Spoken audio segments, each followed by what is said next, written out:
Hello, we'll begin by learning the history and background of each country and how they have dealt with the growing human impacts on the environment. I will also help you understand some key moments in their industrialization, environmental changes, and cultural responses.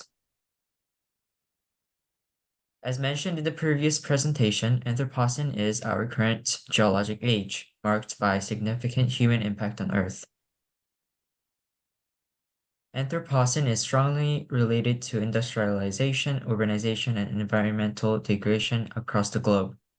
Anthropocene is the result of activities happening in different regions, including both Korea and America. I will introduce them for how these local actions turn into global changes like rising greenhouse gas emissions and environmental changes. Thus, I will be speaking on how Korea and America have contributed to the environment changes in different ways. Korea's period of rapid industrialization started around 1960s. The country was previously agricultural society, which transformed into one of the world's leading economies in just a few decades. Much of this was by government-led initiatives after the Korean War and was focused on economic reconstruction. Period was formed for massive urbanization, but it came at a cost of environmental degradation. Some might say that these changes started the Korea's impact on Earth. America's journey into the impact on the Earth began much earlier, during the Industrial Revolution in the late 19th century, as industrialization spread both from Britain to the US. The rise of factories, mass production, and later the widespread use of automobiles during the Second Industrial Revolution contributed to significant environmental changes.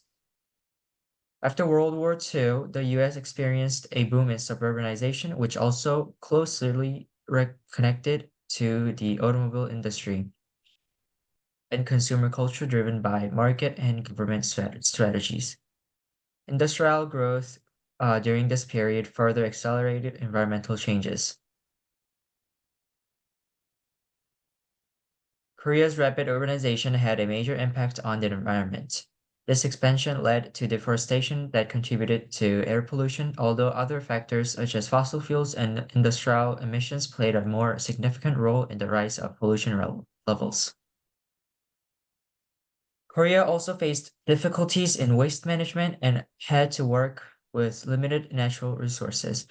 The government launched several initiatives to improve air quality and transitioning to cleaner energy sources, such as promoting renewable energy projects in late 2000s.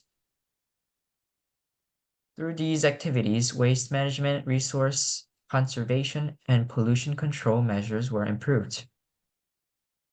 South Korea has set an ambitious goal to reduce its greenhouse gas emissions by 37% below by 2030 under its commitment to the Paris Agreement. Furthermore, South Korea aims to increase the share of renewable energy to 20% by 2030 while reducing coal's contribution to its energy mix.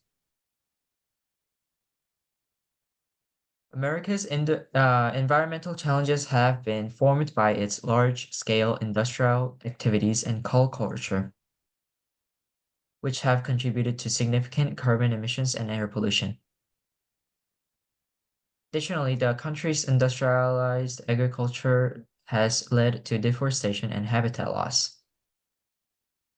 However, the US has a history of environmental activism, which led to the found of the Environmental Protection Agency, known as EPA, and the passing key of legislation like the Clean Air Act in 1970.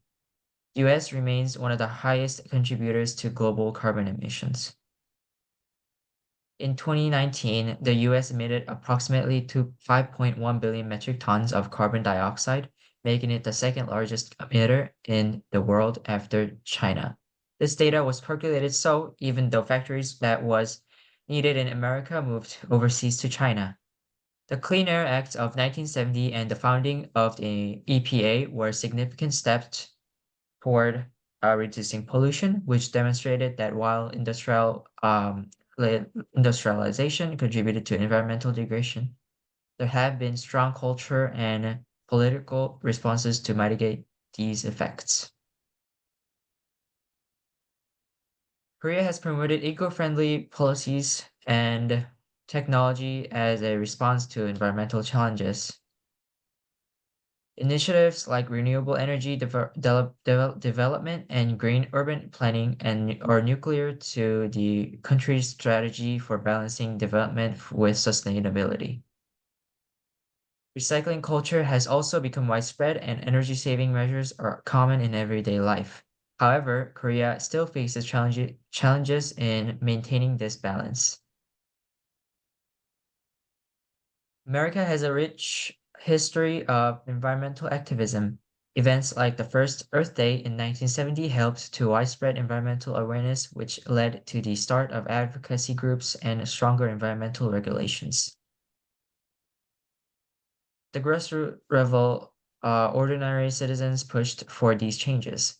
In recent years, eco-friendly consumerism has also become a trend.